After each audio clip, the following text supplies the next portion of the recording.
Mei 2024 saya balik dengan XAUSD. Kalau misalnya kita perhatikan dia punya time frame daily, saat ini dia membentuk another lower high ya, a good lower high, higher low, membentuk higher low yang baik ya. Jadi high, low, higher low, higher high, higher low, dan ini adalah higher low yang bagus ya. At least bagus untuk dia mempertahankan pergerakannya. If kita ngeliat di H4, ini conditionalnya juga dia nge-retest ya untuk area supportnya, which is di area 20, 23, 26, 23, 25, dan lain sebagainya. Yang saya lihat di sini adalah momentum dari H1, kalau misalnya kita mau trade.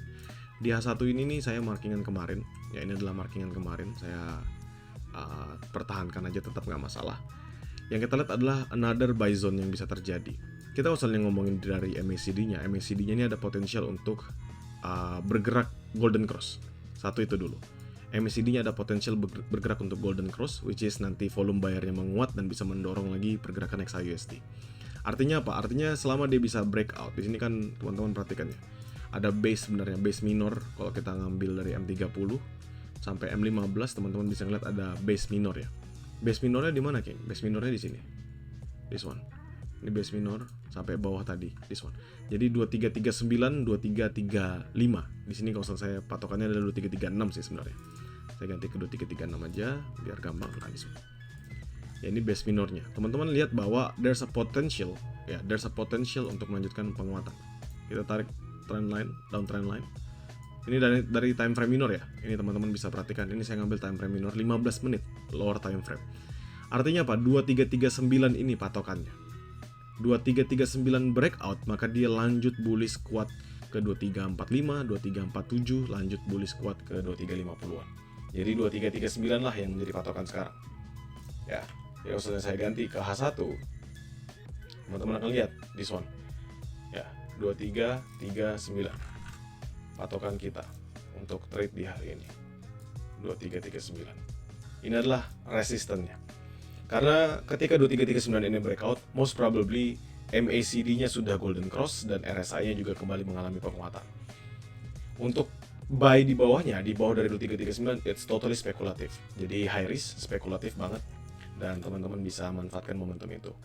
Tadi saya sudah buy, ya jadi ini adalah conditional trade yang saya lakukan. Buy pertama profit, buy kedua profit, buy ketiga saya loss, walaupun dia sebenarnya ngejilat stop loss saya. Jadi dia drop sedikit lalu dia nge-hit sampai ke TP2 yang saya inginkan. But it doesn't matter. Kenapa? Karena memang buy saya tadi bersama dengan grow count itu basically hanyalah scalping. Ya, basically hanyalah scalping. Memang harapan saya mencari area scalping aja. So what is the best places kalau misalnya kita mau entry buy kembali? Yang paling pertama adalah jauh ya, which is yang tadi saya lihatkan di H4, teman-teman bisa punya patokan yang sama di bawah sini. Ya. Ini adalah 2325 ke bawah, 2326 sampai drop ke 2323. Itu adalah another area yang bisa kita entry ya. Seandainya kita dikasih kesempatan untuk buy di area sana. Kalau misalnya kita ngomongin di H4, teman-teman bisa perhatikan baru banget dead cross ya, baru banget dead cross. Jadi dalam time Sebelum frame kita lanjut videonya, saya mau ngenalin kalian dengan aplikasi trading yang serba bisa. Perkenalkan, Quick Pro dari Forex IMF. Aplikasi ini dirancang khusus untuk semua trader ya. Jadi, dari pemula sampai dengan profesional yang ingin banget memahami market dengan mudah dan cepat. Dengan Quick Pro, kalian bisa memulai trade kalian hanya membutuhkan waktu kurang dari 5 menit aja dalam tahap registrasinya. Kalian bisa mulai trading dengan minimal deposit Rp100.000 dan melakukan withdraw mulai dari Rp10.000 saja. Transaksi menjadi lebih mudah dengan berbagai macam fitur, semisal fitur Smart Pending Order, di mana kalian cukup menggeser layar Anda saja. Kalian juga bisa pantau peluang market secara otomatis dengan market detector dan tutup beberapa posisi dalam sekali klik menggunakan group action. Kalian pun juga bisa mendapat alert dan juga notifikasi real time agar Anda tidak ketinggalan peluang. Nah, tidak sebatas aplikasi saja ya, jadi kalau dari saya sendiri, Quick Pro ini nggak sebatas sebagai aplikasi untuk trade, melainkan dia juga bisa banget menjadi salah satu sumber informasi utama saya dalam trade. Saya bisa melakukan pengecekan terhadap kondisi market dalam sekali lihat melalui watchlist. Saya bisa gunakan fitur price alert untuk bisa mendapatkan pengingat saat harga mencapai level yang saya inginkan. Selain itu, kalian juga bisa menggunakan fitur lain seperti economic calendar yang bisa membantu teman-teman untuk mengecek berita-berita terbaru atau berita yang akan rilis, menggunakan market insight untuk mendapatkan informasi terkini mengenai currency dan pasar, serta beberapa fitur lain seperti news update, trading ideas, technical rating, dan lainnya. Quick Pro sendiri membuat proses trading kita akan jauh lebih mudah, cepat, dan juga instan ya. Kalian bisa unduh aplikasi ini melalui link yang sudah saya sematkan di deskripsi ya. Saat ini aplikasi baru tersedia di Google Play Store dan sedang dalam tahap peluncuran di iOS juga. So, teman-teman nggak perlu berlama-lama lagi, kalian boleh banget langsung gunakan aplikasi Quick Pro by Forex IMF. Mari kita lanjutkan pembahasan kita hari ini. Dalam time frame H4-nya ini sebenarnya masih gamang dia, apakah dia akan melanjutkan penurunannya. If dia melanjutkan penurunannya, maka most probably akan hit ke 2325 sampai 2320-an. Jadi teman-teman bisa nawarnya di bawah sana ya, nawar untuk entry buy-nya. Dan menurut saya it's actually a matrix high risk buy. Itu teman-teman bisa makan 2325, 23 atau 2322, it doesn't matter. Kita bisa tunggu di bawah sana untuk pergerakan selanjutnya 2325 misalnya. Ya. Sedangkan ini adalah patokan saya tadi yang tadi dihajar. Sudah profit 2 kali baru kita dihajar sekali loss, nggak masalah. Dan nextnya adalah ketika dia berhasil breakout 2339. Ini kemungkinan besar ya teman-teman, nanti dia akan consolidating dalam beberapa waktu ke depan, drop di sini lagi, sebelum nanti dia akhirnya naik atas, menurut saya. Dan artinya apa? Kalau misalnya dia drop dan lain sebagainya, maka 2339 ini bisa menjadi area sell kita. Totally the same. 2339 kalau nggak breakout kita bisa sell di sana. Tujuannya apa ya? Kita masih follow the continuous trend dari H4-nya. Ya, still in the downtrend. Dan di daily-nya pun sebenarnya teman-teman juga perhatikan ya. Ini masih dia bearish. Ini kan full bearish dan ini kita trade-nya di outside liquidity, tapi outside liquidity lower-nya. Artinya apa ya? Dia masih akan membentuk yang lebih rendah lagi. Kecuali dia makan atasnya juga, tapi kan ini enggak. Ini outside liquidity sudah kita trade-nya.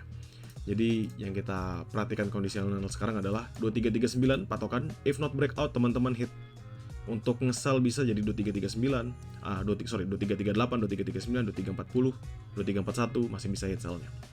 Ya. Untuk kondisionalnya saat ini.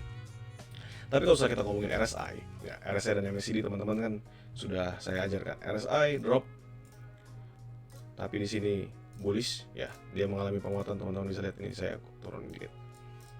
Nah, dia bullish, dia drop, dia bullish, artinya apa? Divergence. RSI-nya pembentukan divergence. Terus kalau misalnya kita melihat di sini semakin lama semakin naik juga volumenya. Sedangkan dari sini mengalami penurunan. Artinya apa? Ya artinya divergence, baik itu dari volume, baik itu juga dari RSI-nya.